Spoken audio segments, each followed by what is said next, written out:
স্বপ্না। আরে আপনি আজকে এত জলদি এসে পড়ছেন? আচ্ছা আপনি দাঁড়ান, আমি পানি নিয়ে আইতাছি। আচ্ছা শুনো না, আমি ভাবতেছি চলো দুজনে মিলে আজকে বাইরে কিছু খাই আহি। কিন্তু আমি তো খাবার খায়া ফেলাইছি। তুমি আমার রাইখে খাইয়া ফেলাইলা? হ্যাঁ। আচ্ছা ঠিক আছে, কোনো সমস্যা নেই। আচ্ছা, আপনি কি আমার কথায় কোনো কষ্ট পাইছেন? কষ্ট পাইয়া থাকলে আমার মাফ করে দিয়েন। আচ্ছা চলো না আজকে আমরা সিনেমা দেখে আসি।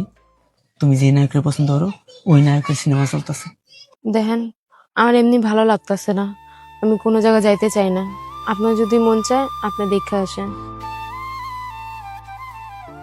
তোমার মনে হইতেছে না যে তুমি আগে থেকে অনেক বদলাই গেছো? তুমি এখনো কি আমার উপর মন খারাপ করে আছো? আমি কিন্তু সে আগের মতো আর নাই। আগে দেখছো আমি বন্ধু বান্ধবের সাথে সারাদিন বাইরে আড্ডা দিছি, ঘরে একটুখানি সময় দিতে পারি নাই। সারাদিন বন্ধু বান্ধবের সাথে বাইরে খাবার খাইছি, ঘরের খাবার খাইনি। আর সেই আমি এখন কারোর সাথে আড্ডা দিই না, বাইরে কাজ করি আর বাড়িতে এসে তোমার সাথে সারাদিন সময় দিই। তারপরেও তুমি আমার সাথে কেন এমন করতেছো? ভালো কথা, আপনি এখন আমাদের সময় দিতেছেন, কিন্তু সত্য কথা কি জানেন? গত 2 বছর ধরে আপনার ভালোবাসার অভাবে অভাবে এই আমার মনটা না পাথর হয়ে গেছে। একটা সম্পর্কে সময় খুব গুরুত্বপূর্ণ, এটা সবাই বুঝে না। কিছু কিছু সম্পর্কে ছোটখাটো বিষয় নিয়ে না ওই সম্পর্কটা নিমিষেই শেষ হয়ে যায়।